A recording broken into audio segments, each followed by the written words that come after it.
Good morning, guys. How are you doing? I'm saying good morning because it's a morning when I'm doing this video over here. It's around 8 a.m. I think it's headed to 9. First of all, I want to thank you. Thank you so much for the love and support you showed me on my last video. Honestly, I don't take it for granted. I really appreciate the love and support. Before I ended the last video, I promised you guys that I'm gonna give you the part 2 of how things went. Yeah. And what happened, that I got to lose my mobility and also partially blind on one eye. I still have an issue if you look closely. Yeah, I've had an issue on this eye, but it was affected again given the pain. So I just woke up one morning and I couldn't move. Like whenever I tried to move, it was painful. The leg was very, very painful. And when I forced to move and step down, I fell down. Like there were no senses. Like I don't know that there were no senses. Like I couldn't stand with that leg. It was very, very painful. So we started another journey again. Yeah. So I'm gonna tell you this story in as a voiceover because I have errands to run. I need to do a few things. We didn't have water. It came again shortly after some time and then ikakatika. So I'm like operating on water that I have to fetch from down there that is still on stock in the compound. I have to fetch and bring up because I also want to do laundry. Honestly, I'm so energetic at the moment. As long as the pain hasn't struck, I just live a normal life. When it strikes, we deal with it. Yeah. So I want to do house chores, just the normal content we normally do. Homemaking, I'm gonna do motivation, laundry motivation. I'm gonna do some cooking because that's what is all about this video. So stay with me and please subscribe if you haven't subscribed. And if you're wondering where this story is coming from, just watch the previous video. You're gonna get answers. So let's begin the day and I'm gonna take you along with me. It's like a spend a day. We're gonna extend to tomorrow, but it's like spend a day with me. It's very, very sunny. Yeah, sunny and a little bit dusty. The first thing I want to do is go to the posho mill first. Meal and then go to the market. Yellow. Hi, ina dawa.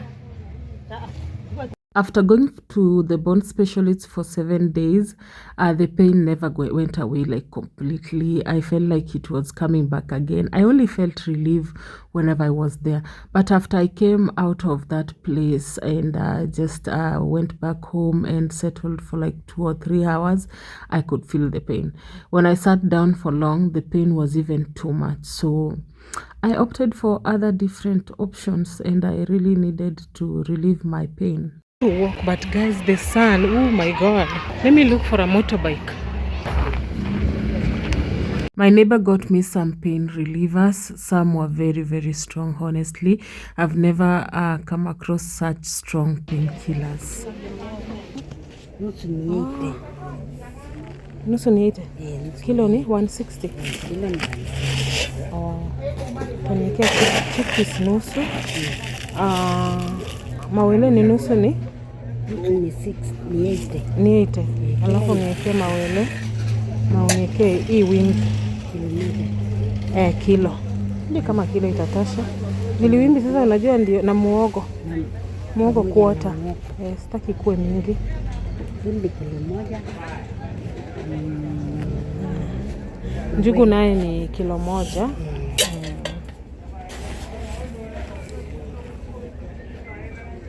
Sikuwa nataka nyekundu. Nataka tu hiyo mawele. Mawele. Haina mawe? Haina mawe hata. Hata nimetoka kusakiwa saa hii. Na kwanza nimetautu kidogo. Tuweke kuota ndio nikienda sasa nikichanganya nikisiaga isikuwe mingi sana. Isiwe mingi. Kwa sababu hii mingine ulipima nusu. Sasa haka kwa kuota ya tulinganishe isikuwe kuna kenye ni mingi nyingine. Lakini kuota ya mchele na kuota ya muogo. Alafu kilo ya wimbi iko sawa. Now, because that pain wasn't going away, the other pain, I decided to go and see a different specialist, still a gastroenterologist, under the recommendation of my brother-in-law. I went to see the gastroenterologist, but most gastroenterologists will not have the same maybe suggestions. So this particular one did not even suggest colonoscopy. He suggested a blood test, to that test that you do, and then it can show the functioning of the organs if there's an organ damaged. And then he also recommended that I do a CT scan. I did that. I did everything, and everything came out clean. Like, I was perfectly okay. Now he started going back to my history. He couldn't really quite tell what the problem was, but I'm yet to go back to him again. But I don't know what I'm gonna do to. I don't know what I'm going back there to do. But we just wanna go and talk and see where this problem is coming from. Yeah. Anyway, and that is life. So I'm washing my peanuts because I want to bake them. I normally wash peanuts because from the market there is dust, there's everything. I always say that. And whenever these things are being aired, you don't know where they are being aired. Kama zinakanyagwa, zinapita wapi, zimepita wapi. So me, I normalize washing this kind of cereals. More so when it comes to porridge. Kama kuna kitu yenye ni dangerous to your stomach or your kid's stomach, ni porridge yenye sio safi, ama you go and buy porridge from porridge flour from the stores. You don't know how long they have been on the shelf. You have no idea how they were processed, and the kids start getting stomach aches, and now you keep wondering what happened.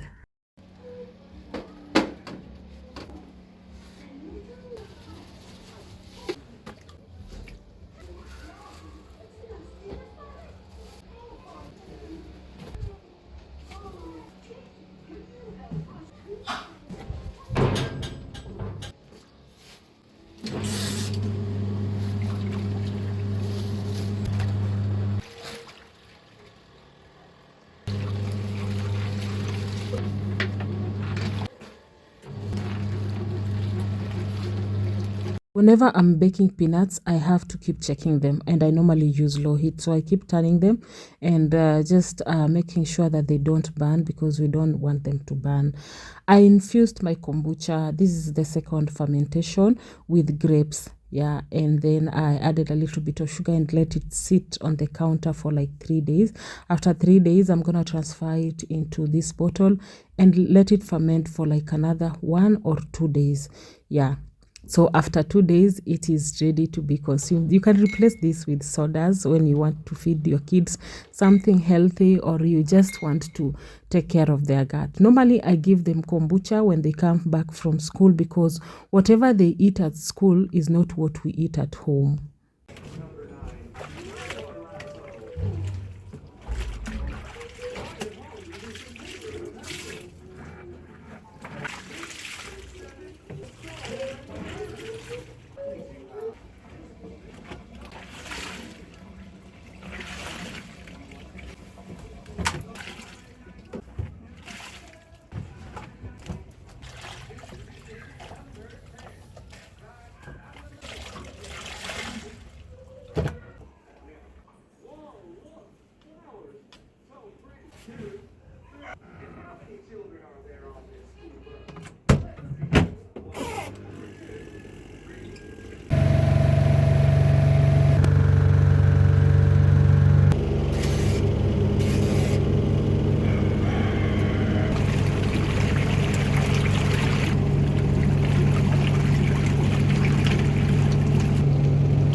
I have milled the porridge flour, and then I'm gonna make some porridge. Yeah, I'm gonna make some porridge. I'm gonna ferment some of the flour because I love fermented porridge. But this one we're gonna make it fresh and then add in lemon and a little bit of honey into that porridge because it's evening and the kombucha is not yet ready. I'm going to give them porridge. So what I add in my porridge is honey and also some little bit of lemon. They just love the porridge when it's tangy. When it's not tangy and just like that and has some sugar taste, they really don't like it. But when you add something like lemon, they really like it. So it takes a day. My place is very warm. I keep saying that. And when the place has such temperatures, the whatever you are fermenting ferments faster and takes short period of time. I know you might be curious how this porridge tastes, but honestly, this porridge is good. I like the combination. As you can see, it's very, very, very smooth. Yeah, the reason why I wash the grains before taking to the mill, it's because dust and maybe how it was handled while maybe they were drying it on the sun. So I just prefer washing, drying it in the oven. When I'm drying, I'm actually not baking. I used the temperature whereby it's just drying, like it's air drying but using heat. So it doesn't the grains don't burn. They don't get to bake or burn. Yeah. And a lot of jugus. But some posho mills don't accept nuts. But where I go to, that lady knows how to handle such kind of combination. Yeah, and I've been taking it to I've been taking the grains to her, so she knows how to handle. So sometimes just put the groundnuts in moderation. Don't use a whole kilo. I used a whole kilo. Yeah, I added some honey. That honey is very, very thick, and it's from home. I added some honey, I added some lemon, and it's so good. I fermented some. Hopefully in 3 or 4 days it will start being ready and I shall be making porridge out of it. This one I just made it for the kids because they were coming from school. So I just made it because meals are like 3.5 hours away. I also want to rest. I've been doing a lot. I've washed all the clothes. I've been doing a lot. I just want to rest for like 1 or 2 hours. I just want to even scroll on the phone, even watch TV for those few hours before I start cooking. See you then. If you want such a porridge, you can do that. Especially for those babies from 1 year, they can take this porridge. But if your baby is allergic to peanuts, don't include peanuts. But this is a very, very good porridge. You can do this and don't put milk. Don't cook porridge with milk. It interferes with calcium absorption. So just cook porridge with water. I prefer water. Not I prefer water. Water is okay. Don't use milk in porridge. Just if you want to drink milk, just drink milk as it is. You don't need to add it in anything. Hi guys, it's the next day. I want to rush to the fish depot. The kids are coming at 4 p.m. and it's already 3 p.m. My hair is not well kept, but never mind. It's still gonna serve me. So I want to go and get fish, get some okra. I really want to make a good dish. And to make that, I'm gonna get fresh fish and we start from scratch. So let's go together.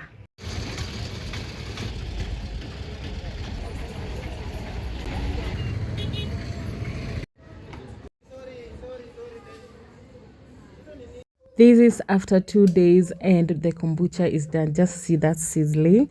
It's fully fermented and this can also replace the soda. As I said, you don't know what they feed at school, and sometimes when I give them kombucha 3 hours before meals, it helps empty the stomach.